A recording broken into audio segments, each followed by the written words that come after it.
It's the Weekly Wrap with your host, broadcasting legend Bruce Wolf, and his trusty sidekick, comedian Tim Slagle. And now, without further ado, Bruce Wolf. Bruce Wolf, Tim Slagle on the Weekly Wrap. Now it's time for my favorite part of the show, wherein I guess what's in Tim's background. Tim, this is an easy one. I can see right now, even though it's black in your background, when it reveals itself, you're basically a cardboard cutout right now, and you've got clutch cargo-like lips, but you're taking your cue from the Iranians, and you're not really there. You're severely injured. Let's see. Is this true? No, I'm stateside. I heard that Mondami got bombed. And who is that behind you right at the bar with his head? I believe that's Sauron himself. Really? Oh, okay, cool. I mean, he looks kind of good. Yeah. Behind you. Actually, speaking of that cardboard cutout, I recall when I had my short-lived but second favorite thing I ever did in broadcasting, well, aside from this show, Barely Today, when Ellie Pai Hong, my co-host, was off, I would use, they had a promotional cardboard cutout of her for something, well, for promo, and I'd place it right next to me. And she was actually a diminutive sort, so the cardboard cutout made her, very, very striking and tall. But I would talk to her, and of course, she probably felt when we did the show, as you probably feel, that you're a cardboard cutout and you don't really get to say anything. So, but anyway, it brought back great memories of cardboard cutouts used. So was this a story I missed? The Iranians did that? Oh yeah, the son, who's now the new Ayatollah, and apparently, I mean, he was injured somewhat in the blast that took out his father. And they had a cardboard cutout that they were kissing or something like that. It's not, Chris. That's not just a fake meme. That actually happened, didn't it? Or maybe who knows? I missed this one. You missed that too. Okay. Yeah. Boy, usually you guys are the fail safes. I'm the guy who doesn't know what's going on. The one I saw that I'm pretty sure was AI, was Trump comes up behind him, pulls off his turban, and then draws a target on his forehead. There's a meme that I saw. Oh, let's talk about memes we saw without showing it to anybody. I saw one today. Or making Chris frantically trying to look for him while we do. It may be Bill Clinton, but he's pushing Hillary on the ground. Oh, that one, yeah. He falls on the street, and coming up to her is Joe Biden licking an ice cream cone while he's bicycling, and he falls right over her. You can't help yourself. You know why? Because everybody loves slapstick. Everybody. Somebody was talking the other day about the movie What's Up, Doc. Did you ever see What's Up, Doc with Barbara Streisand and Ryan O'Neal? I never did. Okay. Never did. I mean, I saw it years ago in the movie theaters, and it was fine. I probably didn't even get that it was actually it was a Bugs Bunny cartoon, but with real people in it. And I saw it a couple of years ago, and it was Peter Bogdanovich. After he died, they showed it. I mean, it was ingenious, and it was so funny. Anyway, and Chris just put up the cardboard picture of the new Ayatollah. And it's obviously cardboard, but if you look at on his forehead, there's like three little things. That might be what's left of him. Yeah, so this really happened where they had the cutout of him, and I just I thought Trump plays 8-dimensional chess, but they're not. He's going up against 2-dimensional leadership. But I'm deemed fake, Bruce. I'm sorry. Fake. It was fake. Okay. Yeah, it's fake. Okay. Yeah. All right. Well, who did it? I mean, AI generated. By whom? Do we have to do more research? Hold on. We have to check with Anthropic. That actually probably has to be one of the busiest jobs in Tehran right now, is the life insurance salesman. Well, also tanker insurance, which apparently is coming. You can't coming get at it. Prohibitive rates. You can't get it now. Yeah. Tanker insurance. It's like hurricane insurance in Florida. Right. Okay. So anyway, that which reminds me, by the way, sorry to interrupt. I just saw a thing that if the sea level rises 150 meters, we won't need the Straits of Hormuz. we can go around. So global south. warming could help, is what you're saying. Yeah. So the more fossil fuel we use, the easier it's going to be to access. Wow, that's great. And you know what? I believe anything. Obviously, the cardboard cutouts, and I actually thought I was really talking to Ellie Pai Hong back then, so I'm easily bamboozled. So you know who else is bamboozled? You're speaking of Mamdani in your background right there. I mean, CNN actually had a tweet describing, and I thought it was a fake when I saw it on Twitter, describing the two guys who tried to set off this bomb that fortunately wasn't set off right outside of Gracie Mansion during that protest.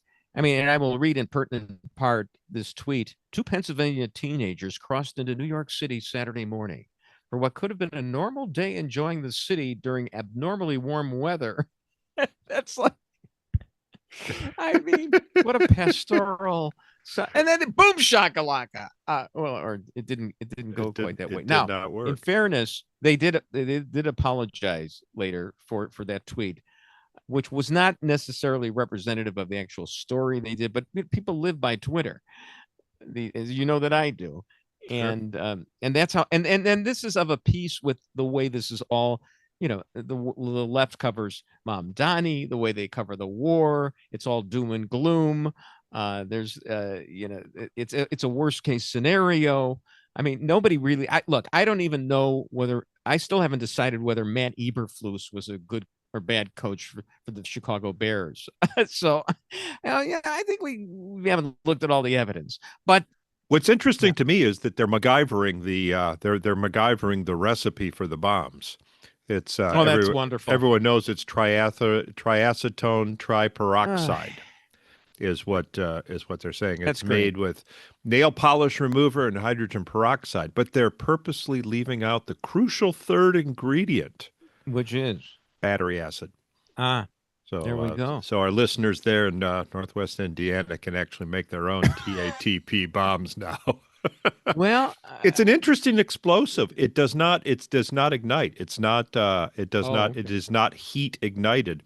It's a shock and basically what it is a crystalline form of the chemical that goes into gas instantaneously. So it skips liquid entirely. It goes from solid to gas. You don't know how proud I am that the most informative we ever are on this, when I'm not trying to come up with some kind of dumb pun or being credulous at something that I saw on the internet, is the information on the theft of the 2020 election and now bomb making.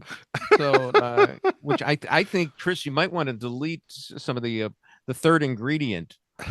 When Tim you is from Michigan. That's the home of many militia. That's right. And Dearbornistan. What else am I stealing from the commentary podcast that I heard with Jonathan Schanzer? The date to look for is March 31st, when President Trump has a summit with Xi. I mean, we all know that this is just a proxy fight, right? It's in so many ways, so many aspects, and he wants to be able to come to that summit by saying that we've done something. But nobody really knows. Well, even in the worst case, you're telling me that all this bombing hasn't at least made them a bit tizzy, if not cardboard. But we don't know that we haven't gotten all the drones. And I believe one was headed for California yesterday, which a lot of Americans had mixed feelings about. Actually, Carolyn Levitt is now asking David Muher to retract that statement. Oh, that it didn't exist? Yeah, apparently he fell for a meme. CBS News reported that there was no FBI report that a drone was headed for California. I feel so much relieved right now. Because if I had a set of guns like David Muir, that's the only thing separating me from hosting the ABC World News Tonight, because it certainly isn't any command of the facts. Okay. All right. Actually, I think it's more the clothespins. Yeah, sure. Speaking of everybody having a command of the facts. So Tucker Carlson says that, Trump said unconditional surrender at one point, which I don't know how much weight we put to that, but that unconditional surrender. They could learn that from the French, I think. Yeah, unconditional surrender meant that our soldiers would be given the go-ahead to rape Iranian women. That's what Tucker Carlson actually said that. And I don't think it was a meme version of Tucker Carlson. I think he actually said that. Now, so I'm thinking our poor soldiers. First of all, they're criticized by the likes of late night Seth Meyers and others for Pete Hegseth giving them steak and lobster on their way to patrolling the Middle East. That's is really some kind of horrible thing that some kind of horrible treat they're getting. But not only are they getting that on their way in, but once they are victorious, then they get to have their way with the Iranian women. Isn't that the way guys think though? It's, the spoils of war. No question about it. You pay for a plate of surf and turf. You expect a little action on the backside, right? Speaking of turf or surf. Anyway, this is true. In World War II, a lot of the conscripts in World War II, for the first time in their lives, when they got the cereal in the morning, they'd never had breakfast like that. I mean, You're talking about a lot of farm boys who, we forget what it was like in 1944. They were actually getting a good breakfast every day. Well, I've always thought that a farm breakfast was bacon, eggs, pancakes, and sausage. That it was like a full platter. Sure, at the IHOP in 1944. Oh, no, that's Bruce Wolf, Tim Slagle on the Weekly Wrap.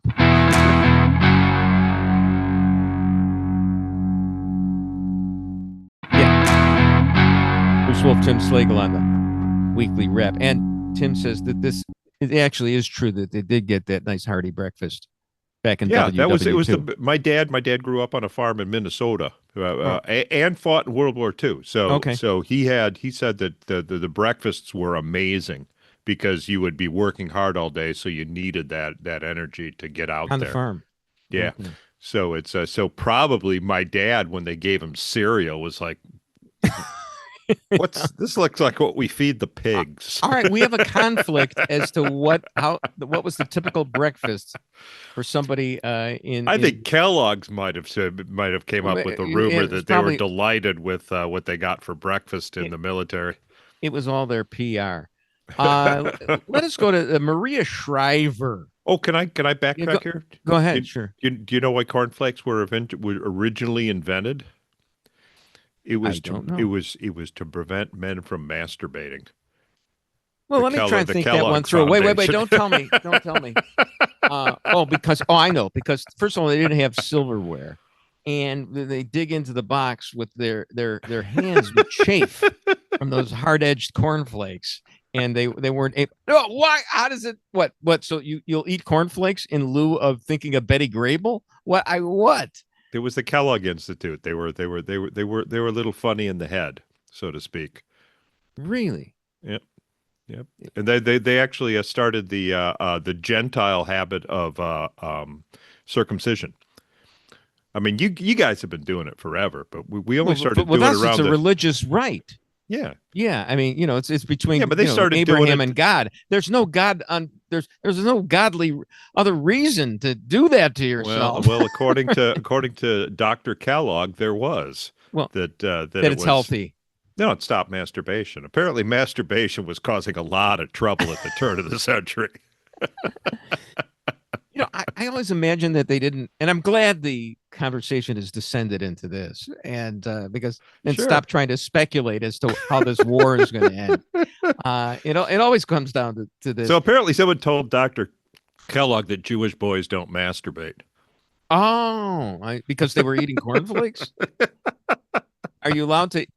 I don't think it's a kosher. You can't mix milk and meat, but cornflakes and your right hand. I mean, I don't know. So, all right. And I'm sure someone in the commentary is going to say something about Frosted Flakes too. But I don't even want to go there. Well, maybe you're putting your milk in the flakes. Anyway, so yeah, let's look at that Maria Shriver tweet if we can. I got to take a cleansing breath right here. So it's fine that we don't have it up right now. But she says this makes her sick to her stomach. Oh, it was about the schoolgirls being killed, and which is horrible, and it was our error that did that. And I just wondered, did Maria Shriver cry when 500,000 Syrians were killed because Obama didn't want to queer a deal with Iran? You know how many French people were killed by the United States back in WW2?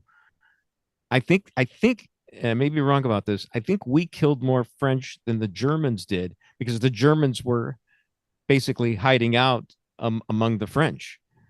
Sure. We killed a lot of French in World War II. I think that happens. I think the biggest shock about this whole story for most Americans is that Iranian girls actually went to school. We didn't think they were allowed. It's, right. So they were young because I don't think they can go past the 6th grade. So. Yeah, it's like Jethro Bodine. Yeah. Okay. Anyway, hey, this is really weird. I saw this tweet, and you know how there are these Democrats who are attacking to the middle. Rahm Emanuel keeps talking about how he would have gone into a girl's bathroom when he was sure. A kid. Now, probably needed to because he was so little, but but he wouldn't do that. Are the sinks lower? Are the sinks lower in the girls' bathroom? they're trying to tack to the middle and not be so crazy on 80-20 issues. And included among those people, you see Fetterman, of course, and he's actually has some measure of power being in the Senate, but Rahm has been doing it. And Hillary Clinton, is this AI generated? Because I don't know what to believe, but you have that Francesca tweet, Chris, and it's we don't have to play Hillary here, but she apparently is talking about how Trump has learned things and had learned things from his first term. Yeah, Hillary praises Trump and says he's much better in his second term. I think all of that is a very good signal that there's beginning to be a better understanding both by the president and the people around him, that there can be common good ground amongst us. That's Hillary Clinton. Running for 2028. She's going to become how old is she going to be in 2028? Too old for Bill. Well, of course, she was about 19. I'm a little bit tired of you. Yeah. Okay. I need to go out for a hamburger hill. Oh gosh. So, all right, there was a robbery in Winnetka, an armed robbery. Yeah, and that's Winnetka. It doesn't get much better in Chicago, the Chicago area, than Winnetka. Apparently 5 or 6 armed robbers, guys with masks, came up to a household. Oh, and Chris is now reporting 80,000 French civilians killed by Allied forces in World War II. So, anyway, so they came up to this house, and they forced their way in. The guy's okay, and the way the way they did it, they pretended that they were the leader pretended he was a delivery guy for Outback Steakhouse, and I'm thinking to myself, how. That's like a Saturday Night Live routine where it's knock, knock, land shark coming to the door.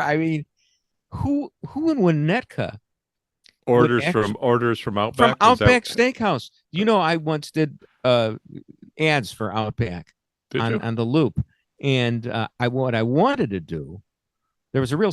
I may have mentioned this already, but it always bears repeating.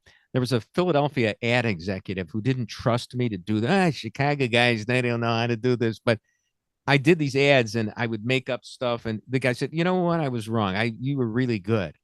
And what I wanted to tell him was the ads I had thought of, and never did this, was Outback Steakhouse. Everything's great except the steaks.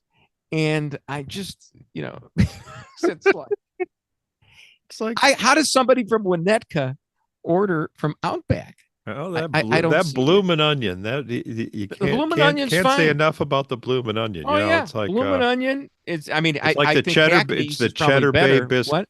Cheddar Bay biscuits are the Okay, best. Are that's better fine. than the lobster at Red Lobster. That's fine. That's fine. So yeah, Okay, they should open a restaurant with just that, just the things that they could serve: the bloomin' onion, the cheddar right. bay biscuits, and the McDonald's hash browns. Just Wait. I think we've got the $1 billion idea. Well, you know how they used to twin like Long John Silver and Taco Bell or KFC? KFC, I think it was. KFC. But why can't you have a hybrid restaurant that serves the best of?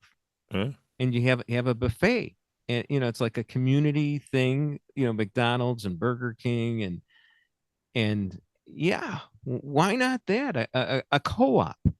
I think under the Mamdani regime, that's going to happen. It's gonna yeah. Did you hear they actually opened a store in New York, a free store? Did you see this thing? No. It kind of kind of his dream of having socialist grocery stores. They opened a free store. They ran out of stuff in an hour. I was going to say there was an armed robbery. There was a robbery within the 5 minutes. Their entire inventory was gone, and there were people still waiting in line, which is a huge long line. It's like, wow, how quickly it turns into the Soviet Union. Huh? Well, I mean, you got to keep the lines right and just allow people a limited amount. And, I hope they weren't going in there and using their snap cards or whatever and using the place as a currency exchange. Well, no, they didn't have liquor. They didn't have menthol cigarettes. You get money so that you can go next door and get some Lucy's. All right. Hey, we've made fun of the Kellogg's and the Jews enough. How about it's time for equal time now for the Pope.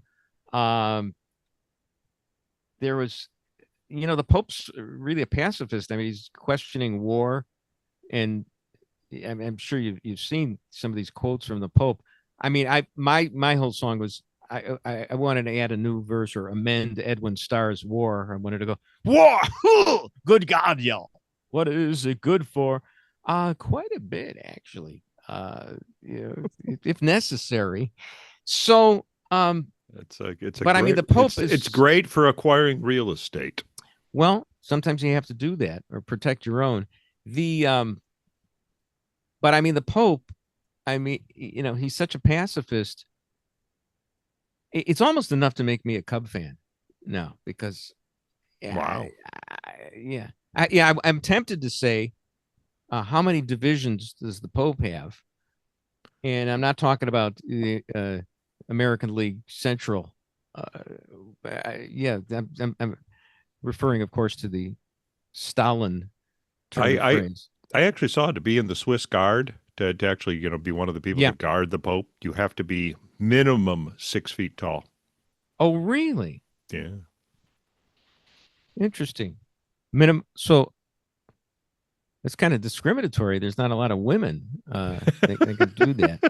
Well, hey, speaking of women in an athletic bent, people are asking this: why aren't the likes of like Keith Olbermann and that soccer player Megan and other lefties championing the cause of the Iranian women's soccer team? All of a sudden, they're silent about women's rights when these poor women, are in a very difficult place. It's interesting. Well, the Australian government abducted them out of the hotel they were staying in. Yeah. And I understand they were very disappointed when they found out that, no, you can't get bloomin' onion in Australia. And that puts a bow on the whole thing. Bruce Wolf, Tim Slagle on the Weekly Wrap.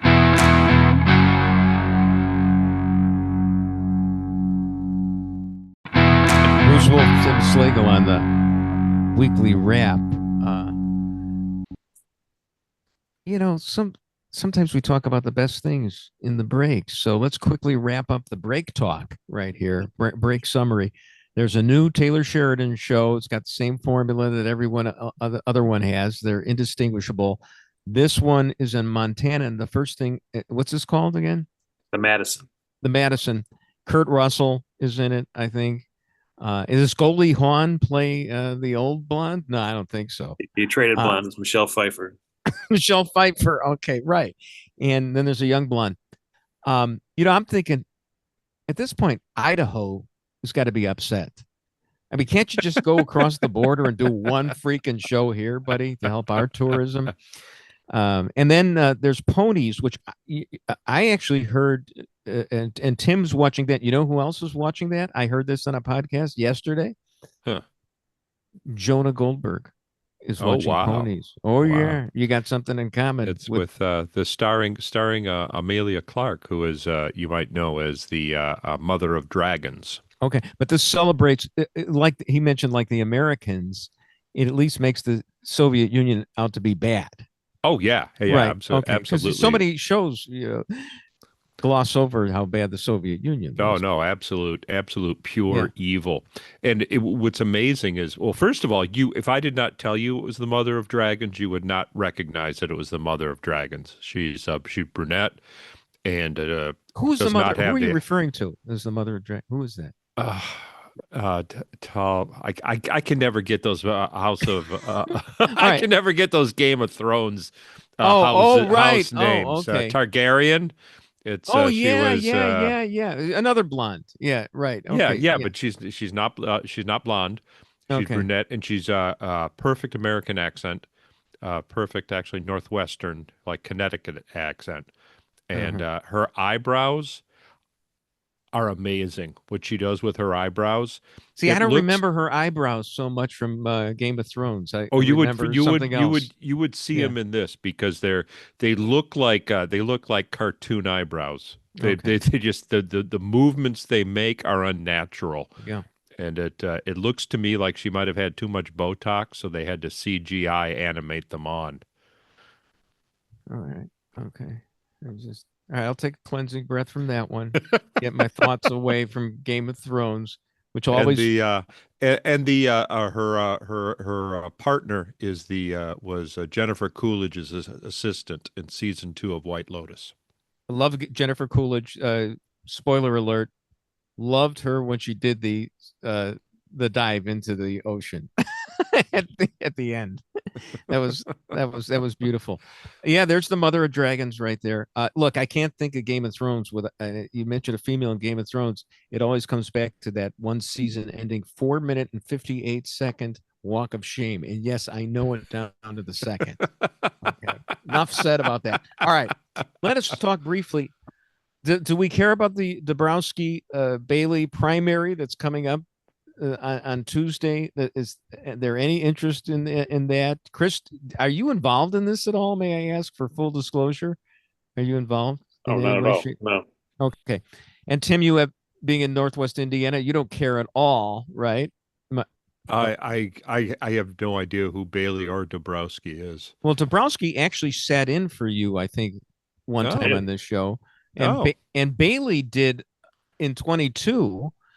And we liked both of them. I think Chris and I liked both of them. However, apparently they don't like each other very much, because here's one Shannon Adcock.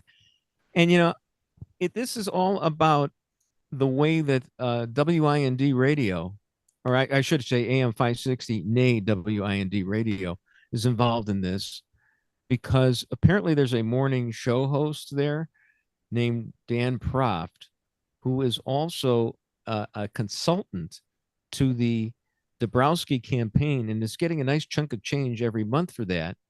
And he and Darren Bailey have gotten into a nice little battle with Dan saying that Bailey cannot win. That was proven by the 2022 election. And he was ripping the voters of Southern Illinois, essentially calling them hillbillies. Now, Dan, in his own defense, said, no, he wasn't ripping the good people of Southern Illinois. He was just saying that a clueless voter from Crawford County was as clueless as a Bailey voter from Cook County. But here's the thing: there are no voters in Cook County for Bailey. So I think the conclusion is that the people in Crawford County are hayseeds. So if you take that logic, but I don't think either of them are going to get a single vote north of I-80. So well, I mean, apparently, you got to be a lot of careful people have said this. mocking the downstate. Bailey can't. Part of it's his accent. Okay, it's just like it's another universe down there to a lot of people. But a lot of people. Some people are calling Dan a grifter. Okay, I've seen this because he gets money off these. As a political consultant, and hasn't had very many, if any, winners over the last decade or so. However, I would say that's because it's in kind of like being a coach for the Washington Generals, isn't it? Or the White Sox these days. I mean, it wasn't that long ago. Bruce Rauner was the governor. Bruce Rauner was the governor, but Dan was not his campaign manager. Or isn't the biggest story here, Bruce, that something got Dan out of Florida in the cold weather months back to Illinois? Is he actually here? Yeah, right. I think all the WIND hosts living in Florida now? Well, there are two of them, and that's all the hosts, I guess. Although Jeannie Ives is a new host. Jeannie Ives is a new host, and they brought Amy back. I'm sorry, what? And they brought Amy back. Yeah, for an hour every day. So with Jeannie Ives, here's the thing, Dan. I don't think he's a grifter. I think he actually was the campaign manager for Alan Keyes against Barack Obama for the Senate. Okay, enough said. These are difficult candidates. I voted for Keyes, so I like to call him Dan Quixote because he's really trying, but and he's getting a nice coin for all this stuff. But he was when you start name calling like that, it's no matter what your intention is, and you're trying to separate it out, and from the supporters from the candidates, or not smear an entire region. People aren't thinking that through, especially the people down there can't think this through that carefully. So it's interesting. Nothing more that Pritzker likes than two candidates who don't have a chance fighting with each other right now is apparently what. But we liked both, Chris. We liked both Bailey and Dabrowski the times that they were on. Right? Am I right? Yeah, nice people. Yeah, but it's difficult. I mean, you'd have to. I mean, the only kind of Republican you could get would be a Rauner. Right. And he lost it, didn't he, when he supported giving funding for abortion? Isn't that really when they turned on him? Yeah, it's when Jeannie Ives started the campaign against him. And, and I understand, single issue voters. All it took for Rauner to win was I saw a whole analysis of his election, and he paid all the, you pay the black pastors, you get to speak in their church. Yeah. All we had to do was shift the suburban vote like 6%, and that's all it would take to win the election. Back to what it kind of used to be when it was, we had Edgar and Thompson. So he went to all the collar suburbs and just worked for that 6%. That was the math. But none of these guys, you don't even see what's Bailey been north once. Oh, there's he's just it's almost Pritzker's getting him to do his bidding without even paying anything this time. He paid $45 million last time, didn't he, to get Bailey the nomination? I thought he's still paying him this time. You think he's still paying Bailey? I heard that he was still paying him. I mean, he wants to run against the most extreme guy possible. No, I get that. I didn't know that he was getting money from Pritzker this time. Can I go back a second there, Chris? Yeah. Did you just say that you have to pay if you want to speak at a black church? Donation. You say that while Jesse these weren't Jackson black churches. Isn't even buried These weren't yet? black churches. He's still not buried. It's been a month. Wait, but these weren't black churches, were they? Yeah, he would go all through the especially like the near west suburbs and the south suburbs through there and speak at the churches all the time. He went to the churches all the time. Huh. And he wore his Carhartt, and he drove his motorcycle. Appeal to the common man. Oh yeah. Yeah, but remember, he was running ads for the nice 4 years. crisp Carhartts with the tag still on them. Yeah, right. But he ran for so long. It was like he was governor. He thought he was governor because he started running ads for like 4 years before the election. He had so much money. Kind of like Kristi Noem. Yeah, I interviewed Browner a couple of times in studio. Yeah, and I actually tried to get him to say something bad about Rahm having been made $15 million as a so-called investment banker, because I know that he studied ballet in college, not investment banking. But he's Rahm's a good guy. That's how he described Rahm. So yeah, I think we'd be a lot better off. But you can't get unless you go moderate in Illinois, there's no way a Republican's going to get elected. Am I right about that? Well, you could get election reform. What you think Paul Powell still has votes or money in a shoebox somewhere or daily? No, just get all the dead people off the voter rolls. It's that bad, right? Okay, all right. Bruce Wolf, Tim Slagle on the Weekly Wrap.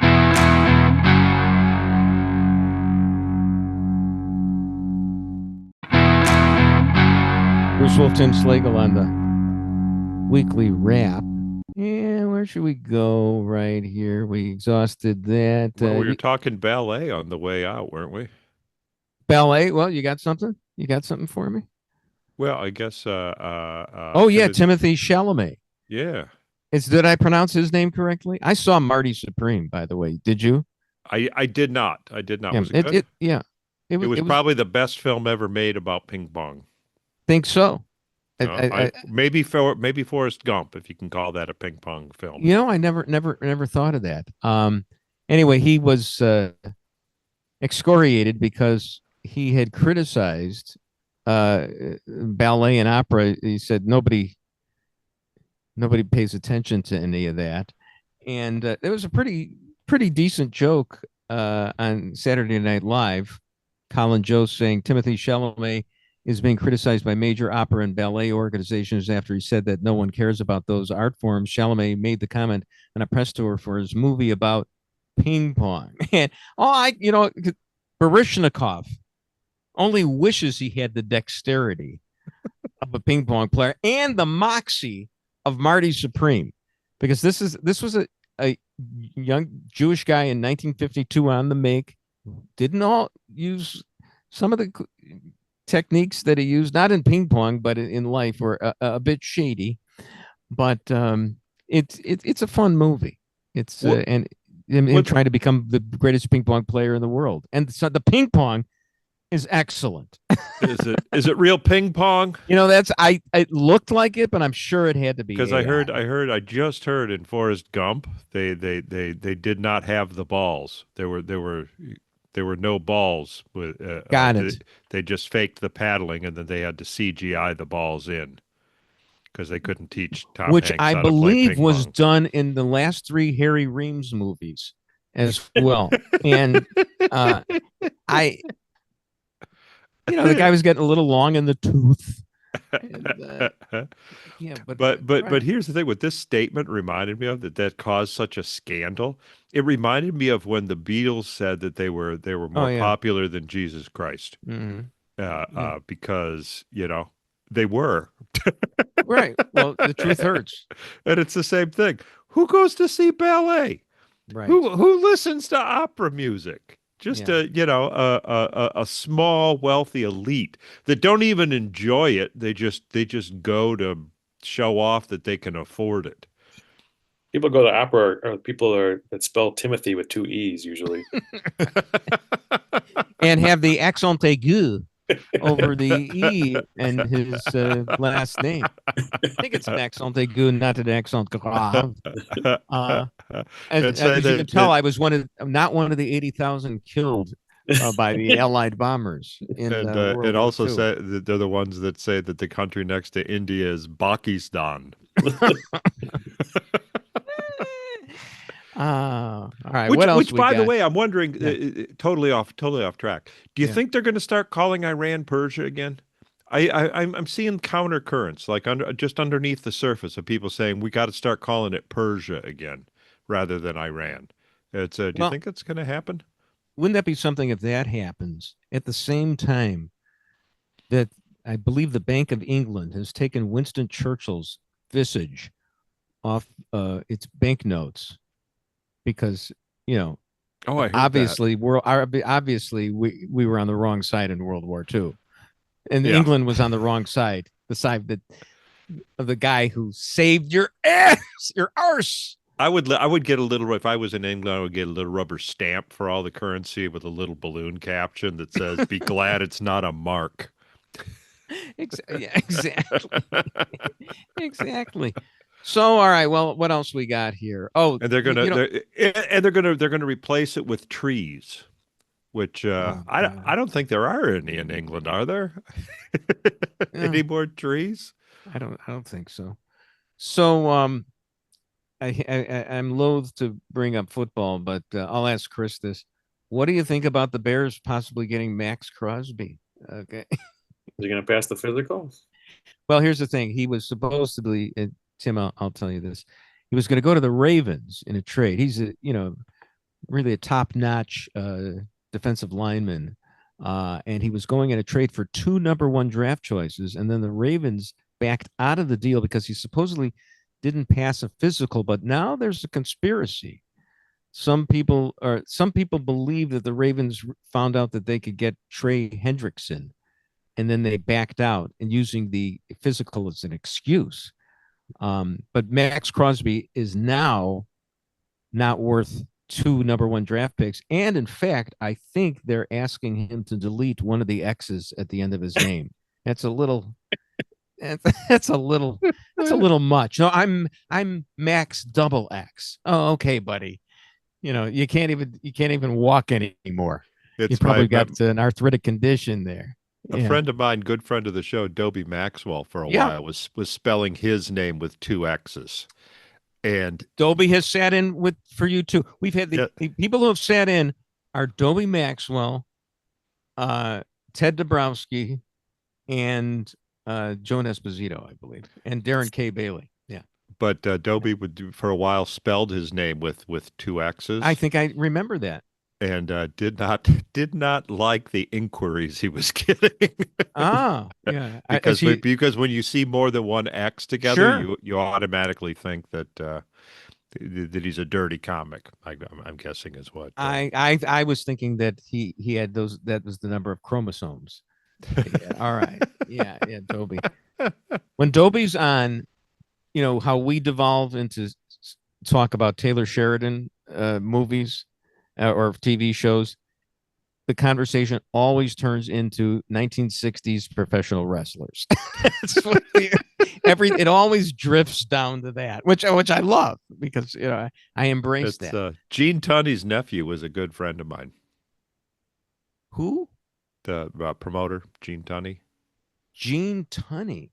Yeah, from the 60s, managed Andre the Giant. Oh, really?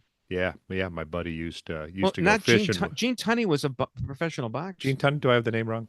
Tunney was his last name. Not Mean Gene Okerlund. No, that was later. No, Tunney. His last name was Tunney. Maybe not Gene. I don't know. But my buddy would actually get to go fishing with Andre the Giant. Did Andre just like wade into the water and come put his head down and come up with like a dolphin in his teeth? No, but he said that he sliced his forehead so often with razors so that they could get blood in the ring. Oh. That he actually it never healed. That he could actually just run his finger down his forehead and it would start bleeding. Wow. So did not realize we were going to go into professional wrestling without Dobie Maxwell today. Jack Tunney. Jack Tunney. Yeah, there you go. Sorry. Jack Tunney. He was like the face of the WWF like in the 80s too, I remember. Yeah. Okay. Yeah. All right, let's go back to Woodstock for a sec. The Country Joe of Country Joe and the Fish. Yeah. And it was at Woodstock. And one of the more famous, everybody was famous at Woodstock. But I remember this. He died at the age of 84. Oh, that doesn't make somebody like me old. I was a little too young, just a little bit too young for Woodstock. But the big song there was That's all he's known for. That's all he's known that's for. It. Give me an F, give me a U, et cetera, et cetera. I mean, and look, I mean, every other politician uses it now. So, hey, Joe, they're going to put you in the ground now. Well, I remember it was a shock. I remember it was a shock when the Nixon transcripts were released, and there was expletive deleted, and people wondered what that expletive that was deleted. And then when they found out, it said, "Wow, the president uses that word." Oh yeah. But that's what the problem is. Woodstock, as is America's want. Everything becomes corporatized, and Woodstock just became passé because we all love the music. And not all the music, just some of it. Like I said, that's all you know about Country Joe and the Fish is that chant. People forget the Sha Na Na were there. Exactly. So I mean, there were moments forgettable. Yeah. Did you ever see the Larry Sanders Show where Larry Sanders either admits or they show a flashback where he turns down the chance to host Woodstock? It was just he wasn't interested in that gig.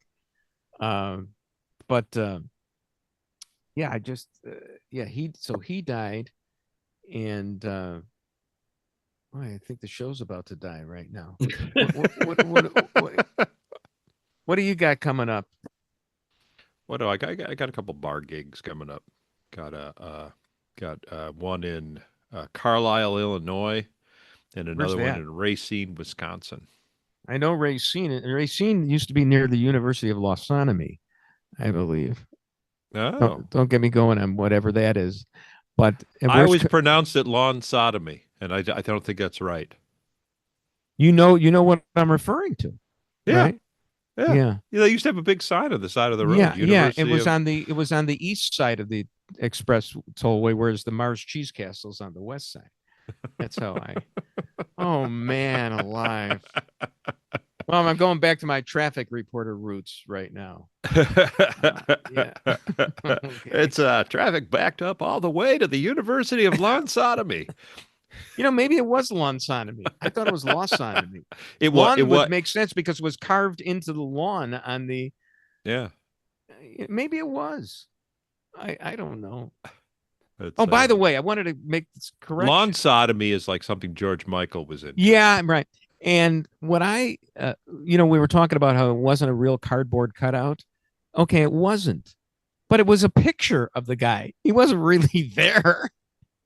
They brought out a picture of because he's injured. The new Ayatollah is hurt. Yeah, sure. Yeah. All right. So probably not alive. Probably not alive. That's my bet. Oh, okay. So anyway, we were substantially true, and which is good enough to escape a libel suit from the Ayatollah. Bruce Wolf, Tim Slagle on the Weekly Wrap. And that's the Weekly Wrap on radio and television. Follow Bruce at Bruce Wolf Shy on Twitter and Tim at timslagle.com. The Weekly Wrap with Bruce Wolf, a CP Pods production.